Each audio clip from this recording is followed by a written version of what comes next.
I'm a somatic yoga teacher and a Thai massage therapist. And this is a part 2 of this Lungey explorative sequence.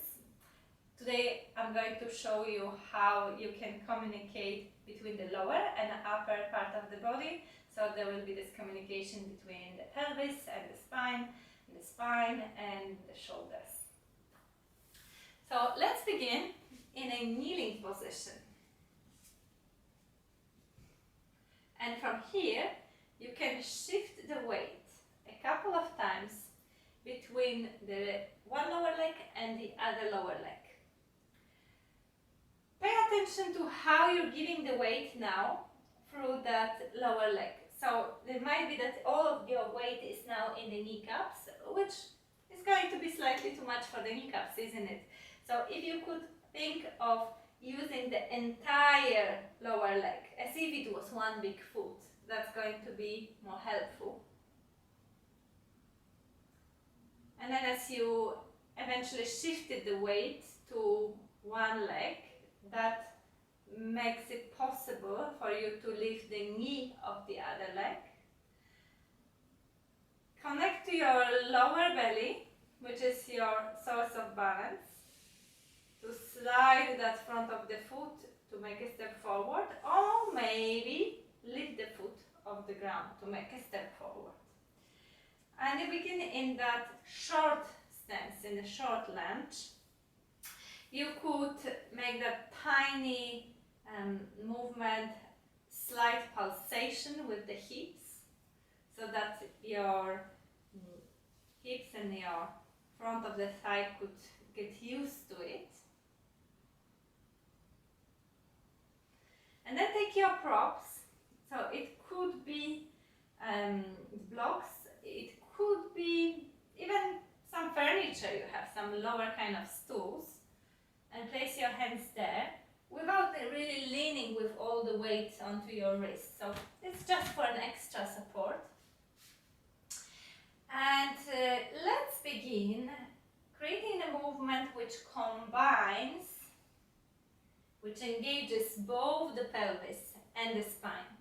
So whenever you move your hips back, you can round the back and let your head hang. And whenever you move your hips forward, the movement goes through the spine and the chest reaches forward. You could even slightly lift the head. You could add the breath to that. Inhaling when you move forward, exhaling when you round and move back.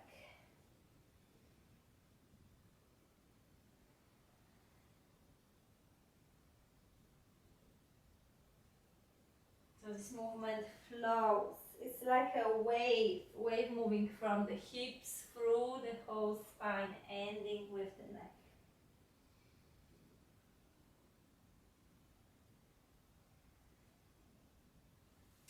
And then you could come higher up and again make maybe slightly shorter stance if that's going to be more comfortable. You could keep one hand on the thigh of the leg which is in front, and then lift the other arm without reaching anywhere too high. And make that tiny movement, tiny wavy movement of slightly reaching across the midline of the body towards that side where your front leg is. So that starts opening the side of the body, everything that is between the ribs, in that space between the lower ribs and the hip.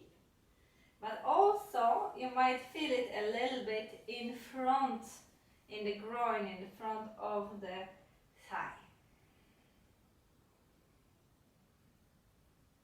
And then you could release that arm. And take your time to settle the entire lower portion of your body.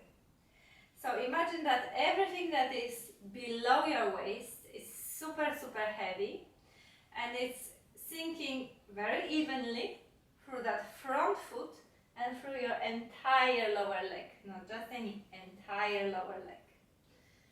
Make it as heavy as possible, And then imagine that you could move your ribs, your rib cage away from your waistline. Lift it away, create more space there. You could let your arms float forward and up. So it's not reaching with the rigid arms. The arms are heavy in the shoulder joints, and that lengthening happens along the sides of the body. And the elbows and the wrists can stay relaxed with it. And again, remind yourself to sink through the lower portion of the body, rise through that upper portion. Take an inhale, and on the exhale, twist, but only to the point when you lower your elbow to your thigh. Nothing changes in the position of the legs. They still create that stable base for now, so it's like around 90 degrees. And you could rest one palm on top of the other. You're not pushing, you're not trying to deepen anything at this stage yet. You could even look still straight down on the mat and re-establish that connection you have with the ground. You might feel very wobbly here, you might feel not necessarily very comfortable. So keep on using the visualization of sending everything that is below the waist down to the floor. Giving that weight down, down, down to the floor. Through the front foot, through the back leg, allowing your hips to sink towards the floor. And now, the second visualization. Imagine that somebody grabs you by the head, somewhere underneath the cheekbones, and pulls you by the top of the head, as if it wanted to, somebody wanted to make you longer. Longer from the top of the head all the way to the tail. And stay with this visualization for quite a while. Continuously feeling that there is more and more space that you gain along the spine. Top of the head in one direction, tail in the opposite direction. And at the same time, you're allowing your hips to release more and more. And only once you feel that there is absolutely no more space to be gained along the spine, you could use your breath to check how much more your body is ready to twist. So you inhale, and then on the exhale, rotate your chest. And this is your twist. Stable base. Relax hips, long spine. And then you could undo it. And again, find that balance. Give the weight back to that leg which is behind you to return to the kneeling position. Stay here for a moment, feel the difference between the right and the left side of the body.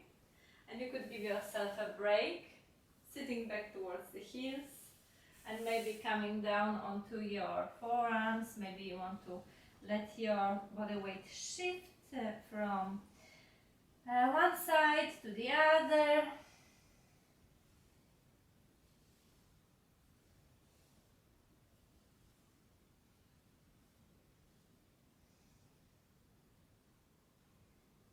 Stay for as long as you wish before you are ready to do all of that on the other side. Give the weight through the lower legs. Shift the weight a couple of times between one lower leg and the other. And that frees first your knee. And then you could slide the foot forward, you could lift the foot, make a step forward. Start with that short lunge, maybe pulsating slightly with the hips forward and backward in that micro movement a couple of times.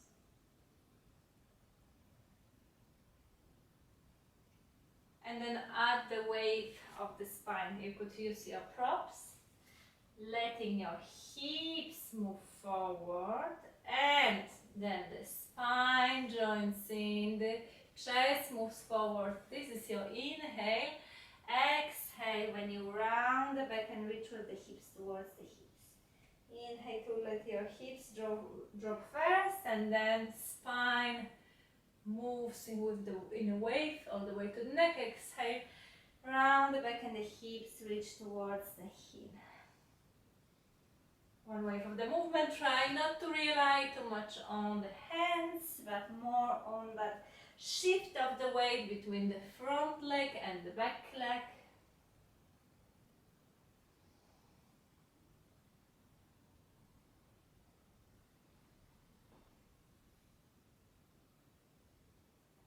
And then come back to that high lunge. You could place a hand on the thigh, the other arm lifts, but there is no tension there, no reaching. And you could make that tiny wavy movement moving across the midline of the body a couple of times, so that you create a little bit more space in the side body, and maybe also slightly in the front of the thigh and in the groin.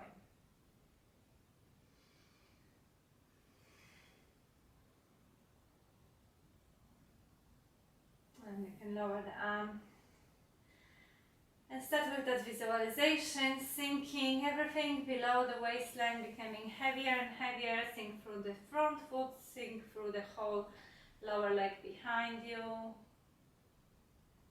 Everything below the waist is heavy, everything above the waist is rising up. And then on the inhale, you could let your arms float. They don't need to be close to the ears, they can always move wider apart, and they stay with all their weight deep in the sockets, in the shoulder sockets. Check where is your head, if it's not reaching too much forward in relation to the rest of the body.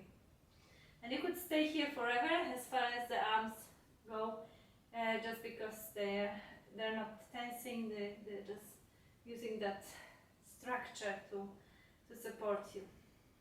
You could lengthen a little bit more on the inhale, and then on the exhale, twist, resting your elbow on the thigh. So you're not trying to get as far as possible, you're just resting wherever it's fine for now. And then you could give that message to the hips so they can sink, they can release towards the floor.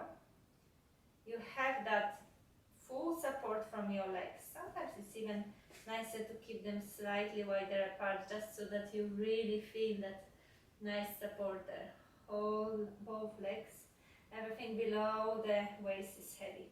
And then you imagine that somebody is pulling you gently and trying to, as if you wanted to detach your head from the rest of the body, or create more space along the spine, make you longer.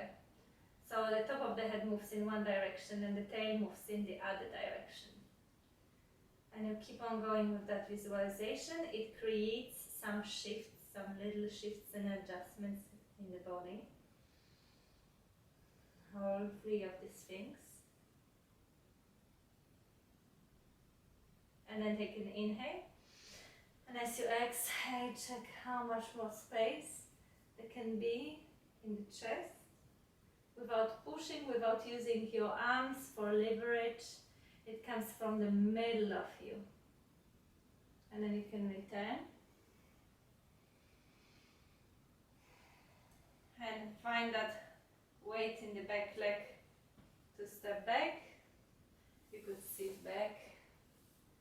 And again, move forward. Maybe roll over into the child's pose. Notice how close your belly is to the thighs.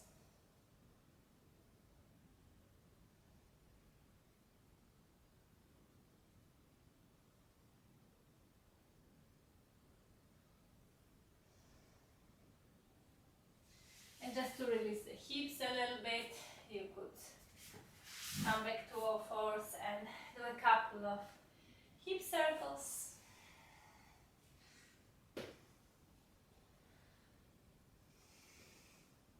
You could shift the weight closer towards the hips and maybe Let your arms and upper body rock. And if you want to release the legs, you could reach with one leg back and do a few circles with the ankle around the big toe. And the same on the other leg.